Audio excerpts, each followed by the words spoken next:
খবর শুনছেন আজকের সংবাদ ইউটিউব চ্যানেল থেকে। জানাবো আজকের বাছাই করা তাজা খবর। 56 ইঞ্চির ছাতির দম থাকলে মন্ত্রীদের অপসারণের বিল নিয়ে শাহকে বড় চ্যালেঞ্জ অভিষেকের। অসুস্থ বিধায়ক নওশাদ সিদ্দিকী, ধর্মতলায় আইএসএফ এর কর্মসূচি ঘিরে ধুন্ধুমার। মধ্যযুগে পিছিয়ে গেলাম, প্রধানমন্ত্রী মুখ্যমন্ত্রীর গদি কারা বিলের প্রতিবাদে কালো টি শার্ট রাহুলের। প্রাথমিক শিক্ষক নিয়োগ দুর্নীতি মামলায় বিপাকে রাজ্যের মন্ত্রী। বাঁকুড়ায় তৃণমূল নেতা খুনে গ্রেপ্তার আরো 3, তদন্তের জাল গোড়াচ্ছে পুলিশ। শুরু হয়ে গেল শ্রমশ্রী প্রকল্পের নথিভুক্তকরণ, কোথায় যাচ্ছে রেজিস্ট্রেশনের কাজ।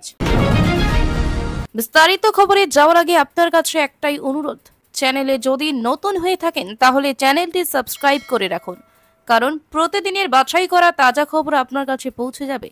এবারের বিস্তারিত খবর। স্বরাষ্ট্রমন্ত্রী অমিত শাহ বুধবার লোকসভায় যে 130তম সংবিধান সংশোধন বিল পেশ করেছেন তা নিয়ে এদিন দিনভর উত্তপ্ত থেকে কলকাতা।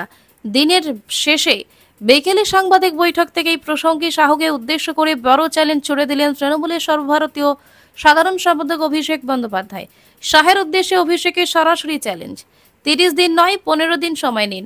তৃণমূল সমর্থন করবে বিল, কিন্তু শর্ত একটাই, যদি অপরাধ প্রমাণ না হয় তাহলে যিনি আটক করেছেন সংশ্লিষ্ট আধিকারিককেও দ্বিগুণ সময় জেলে থাকতে হবে। শাহের 56 ইঞ্চির ছাতি প্রসঙ্গটি নিয়ে অভিষেকের কটাক্ষ, দম থাকলে চ্যালেঞ্জ অ্যাকসেপ্ট করুন। কিন্তু আপনারা তো গণতন্ত্রকেই ভয় পাচ্ছেন।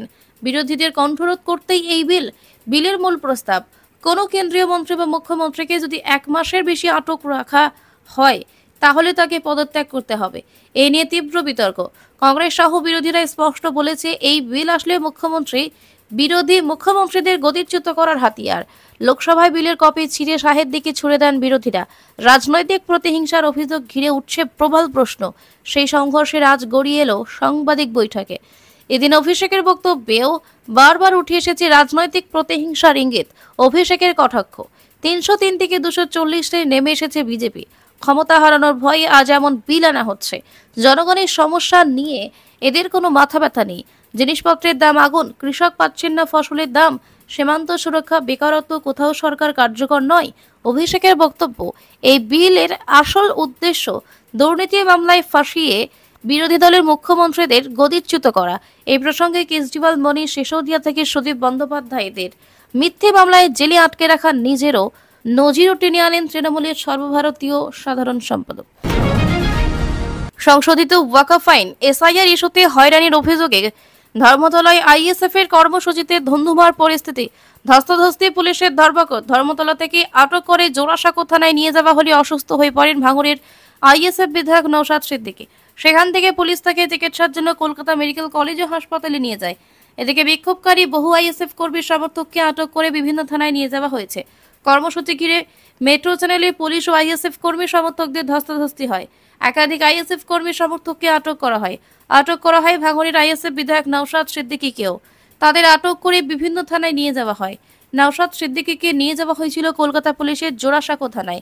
সেখানে যাওয়ার পর তিনি অসুস্থ বোধ করেন। এর আগে ভাঙড়ের বিধায়ক জানিয়েছিলেন, যখন তারা মিছিল শুরু করতে যাচ্ছিলেন সেই সময় তাকে ধাক্কা দেওয়া হয়, তার বুকে আঘাত লেগেছে। তার পরবর্তী সময় মেট্রো চ্যানেলে পুলিশের সঙ্গে ধস্তাধস্তির পরিস্থিতি তৈরি হয়। সেই সময় পুলিশ থেকে প্রিজন ভ্যানে তোলে। সেখান থেকে কোনো ক্রমে তিনি নেমে যান। আবারও নওশাদ সিদ্দিকী সহ আরও কয়েকজন আইএসএফ কর্মী সমর্থককে আটক করা হয়। তাদের জোড়াসাঁকো থানায় নিয়ে যাওয়া হয়। থানায় যাওয়ার পর নওশাদ একটি বেঞ্চে শুয়ে পড়েন। তিনি অসুস্থ বোধ করায় পুলিশও কোনো রকম ঝুঁকি না নিয়ে তড়িঘড়ি তাকে কলকাতা মেডিকেল কলেজে নিয়ে যায়। এদিকে কিছু আইএসএফ কর্মী সমর্থককে আটক করে লালবাজারে, আবার কিছুকে গিরিশপার্ক থানায় নিয়ে যাওয়া হয়েছে। কর্মসূচিতে শামিল নওশাদ বলেন, ওয়াকফ সংশোধনী আইন প্রত্যাহারের জন্য, দ্বিতীয়ত এসআইআর এর নামে যেভাবে নাগরিকদের আতঙ্কিত হয়রানি করা হচ্ছে সেটা বন্ধের জন্য। যাকে তাকে ডাউটফুল ভোটার বানিয়ে দিচ্ছে। বিহারে দেখছি জ্যান্ত মানুষকে মৃত বানিয়ে দিচ্ছে। এটা বন্ধের প্রতিবাদে ওবিসি সার্টিফিকেট নিয়ে পিছিয়ে পড়া মুসলমানরা আজ আতঙ্কের মধ্যে আছে। আতঙ্ক দূর করতে হবে, জাল এসসি/এসটি সার্টিফিকেট বাতিল করতে হবে। পরিযায়ী শ্রমিকদের উপর যে অত্যাচার হচ্ছে সেই অত্যাচার বন্ধের জন্য।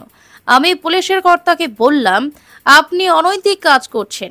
এবার আমি যদি আপনাকে কিছু বলি, আপনার পরিবার কাল সাংবাদিক বৈঠক করে আমাদের নামে বলে দেবে এই অনৈতিক কাজ কেন করছেন আপনারা। গুরুতর অপরাধে জড়িত থাকার অপরাধে গ্রেপ্তার হওয়া প্রধানমন্ত্রী এবং মুখ্যমন্ত্রীদের অপসারণ বিল নিয়ে তীব্র প্রতিবাদ করলেন রাহুল গান্ধী। লোকসভার বিরোধী দলনেতার মতে এই বিলের মাধ্যমে গোটা দেশ মধ্যযুগে পিছিয়ে যাচ্ছে। প্রতিবাদ স্বরূপ কালো রঙের টি শার্ট পরে যোগ দেন অধিবেশনে। জানান, যারা সংবিধানকে হত্যা করছে আর যারা রক্ষা করছে, দু পক্ষের মধ্যেই লড়াই চলছে। বুধবারই লোকসভায় 3টি গুরুত্বপূর্ণ বিল পেশ করেন স্বরাষ্ট্রমন্ত্রী অমিত শাহ। কেন্দ্রশাসিত অঞ্চল প্রশাসন সংশোধনী বিল 2025, সংবিধান 130তম সংশোধনী বিল 2025 এবং জম্মু ও কাশ্মীর পুনর্বিন্যাস সংশোধনী বিল 2025। এই বিলগুলো মূলত সংবিধান সংশোধনের লক্ষ্যে আনা। গুরুতর অপরাধের সঙ্গে জড়িত কোনো মন্ত্রী বা প্রধানমন্ত্রী বা মুখ্যমন্ত্রী নিজের পদের জন্য সাংবিধানিক রক্ষা কবচ না পান, সেটাই নিশ্চিত করা হবে এই বিলে। প্রস্তাবিত এই বিলে বলা হয়েছে, প্রধানমন্ত্রী, কেন্দ্রীয় মন্ত্রী বা কোনো রাজ্যের মুখ্যমন্ত্রী এবং মন্ত্রী পদে আসীন অবস্থায় কেউ যদি গুরুতর অপরাধী 30 দিনের বেশি জেলে থাকেন, তাহলে তাকে পদ থেকে অপসারণ করা হবে। কংগ্রেস সহ গোটা বিরোধী শিবির বিলটির বিরোধিতা করেছে। ইন্ডিয়া জোটের বক্তব্য, এটা আসলে বিরোধীদের নির্বাচিত সরকার ফেলে দেওয়া ষড়যন্ত্র। তৃণমূল সুপ্রিমো মমতা বন্দ্যোপাধ্যায় বলছেন, এই বিল আসলে সুপার এমার্জেন্সি লাগু করার চেষ্টা। ভারতের গণতান্ত্রিক কাঠামোকে চিরতরে ভেঙে দেওয়ার চেষ্টা করছে মোদী সরকার। ভারতীয় গণতন্ত্রের ওপর হিটলারোচিত আঘাত হানা হচ্ছে এই বিলের মাধ্যমে। এটা আসলে গণতন্ত্রের মৃত্যুঘণ্টার সামিল। এবার বিলটিকে মধ্যযুগীয় বলে তুলোধনা করেন রাহুল। লোকসভায় তিনি বলেন, আমরা আসলে মধ্যযুগে ফিরে গিয়েছি, যখন রাজা নিজে ইচ্ছামতো কাউকে সরিয়ে দিতে পারতেন। কারোর মুখটা পছন্দ না হলে তাকে ইডি দিয়ে গ্রেফতার করিয়ে দিতে পারেন। গণতান্ত্রিকভাবে নির্বাচিত ব্যক্তিকে 30 দিনের মধ্যে ছুঁড়ে ফেলে দিতে পারেন। কালো টি শার্ট পরে রাহুলের মত, যারা সংবিধানকে হত্যা করছে আর যারা রক্ষা করছে, দুপক্ষের মধ্যে লড়াই চলছে। রাজ্যের কারা ক্ষুদ্র কুটির শিল্পমন্ত্রী তথা বোলপুরের তৃণমূল বিধায়ক চন্দ্রনাথ সিনহাকে আত্মসমর্পণের নির্দেশ ইডি স্পেশাল কোর্টের। 15 দিনের মধ্যে সমন জারি করার নির্দেশ দেওয়া হয়েছে। আদালতের এই নির্দেশের পরিপ্রেক্ষিতে আইনি পদক্ষেপের প্রস্তুতি শুরু করেছেন মন্ত্রী বলে খবর। প্রাথমিক শিক্ষক নিয়োগ দুর্নীতি মামলায় দীর্ঘদিন ধরে ইডির নজরে ছিলেন চন্দ্রনাথ। ইতিমধ্যে তার বাড়িতে একাধিকবার অভিযান চালিয়েছে ইডি আধিকারিকেরা। তার বাড়ি থেকে প্রায় 40 লক্ষ টাকা উদ্ধার করা হয়েছিল, যার হিসেব নিয়ে সন্দেহ প্রকাশ করেছে কেন্দ্রীয় তদন্তকারী সংস্থা। এছাড়া চন্দ্রনাথের ব্যাংক অ্যাকাউন্টে 2016 থেকে 2021 সালের মধ্যে একাধিক অসঙ্গতিপূর্ণ লেনদেনের প্রমাণ মিলেছে বলে দাবি ইডির। চন্দ্রনাথের বিরুদ্ধে আগে এনফোর্সমেন্ট ডিরেক্টরেট ইডি চার্জশিট দিয়েছিল, তবে রাজ্যপালের অনুমতি না থাকার কারণে আদালত সেটা গ্রহণ করে। বুধবার রাজ্যপাল সিভি আনন্দ বোস কারামন্ত্রীর বিরুদ্ধে বিচার প্রক্রিয়া শুরু করার অনুমতি দিয়েছেন। এরপরই আদালত চন্দ্রনাথের বিরুদ্ধে সমন জারির নির্দেশ দিয়েছেন। বাঁকুড়ার তৃণমূল নেতা সিকান্দার খান খুনে গ্রেপ্তার আরও 3। শিলিগুড়ি থেকে গ্রেপ্তার বাপি খান নামের এক দুষ্কৃতী। তাকে উত্তরবঙ্গের ফুলবাড়ি থেকে গ্রেপ্তার করেছে নিউ জলপাইগুড়ি থানা ও বাঁকুড়া থানার পুলিশ। এদিকে কাটোয়া থেকে বাদশা খান ও মনবত খান নামে আরও 2 জনকে গ্রেপ্তার করেছে। চলতি মাসের শুরুর দিকে সোনামুখীর চাকাই এলাকায় তৃণমূল নেতা সিকান্দার খানকে গুলি করে খুন করা হয়। তিনি কনভেনার পদে ছিলেন। তদন্তে নেমে ইব্রাহিম শেখ ও নাসির শেখ নামের 2 জনকে গ্রেপ্তার করে পুলিশ। তাদেরকে জিজ্ঞাসাবাদ করে বুধবার 3 জনকে গ্রেপ্তার করে পুলিশ। পুলিশ সূত্রে জানা গিয়েছে, এদিন সকালে কাটুয়ার ফেরিঘাট থেকে বাদশা খান ও মনবাত খানকে গ্রেপ্তার করে পুলিশ। তারা ডেরা বদলাচ্ছিল সেই সময় গ্রেপ্তারি। এই 2 জনকে গ্রেপ্তারের পরই তথ্য পেয়ে উত্তরবঙ্গ থেকে বাপি খানকে গ্রেপ্তার করা হয়েছে। তাকে বাঁকুড়া নিয়ে যাচ্ছে পুলিশ। অন্যদিকে বাদশা খান ও মনবাত খানকে বিষ্ণুপুর আদালতে পেশ করা হলে 10 দিনের পুলিশ হেফাজতের নির্দেশ দিয়েছেন। চলতি মাসের শুরুর দিকে সেকেন্দারের উপর গুলি চালায় দুষ্কৃতীরা। রীতিমতো রেইকি করে খুনের অভিযোগ ওঠে। তদন্তে নেমে পুলিশ জানতে পারে, প্রতিদিন সন্ধ্যাবেলা ওই তৃণমূল নেতা বাজার এলাকায় পরিচিত বন্ধু বান্ধবদের সঙ্গে গল্পগুজব করতে যেতেন। সেই কথা জানত দুষ্কৃতীরা। ঘটনার দিন সোমবার রাতেও সিকান্দার বেরিয়েছিলেন। রাতে বাড়ি ফেরার পথে গুলি করা হয় তাকে। বাইক করে এসে দুষ্কৃতীরা 3টি গুলি করে। ওই তৃণমূল নেতার মাথা ও পিঠে গুলি লাগে। ঘটনাস্থলে মৃত্যু হয় তার। রাজ্যে ফিরে আসা পরিযায়ী শ্রমিকদের পাশে দাঁড়াতে বড় পদক্ষেপ নিল রাজ্য সরকার। মুখ্যমন্ত্রী মমতা বন্দ্যোপাধ্যায় ঘোষণা করেছেন নতুন শ্রমশ্রী প্রকল্প, যার মাধ্যমে একাধিক সুবিধা দেওয়া হবে শ্রমিক ও তাদের পরিবারকে।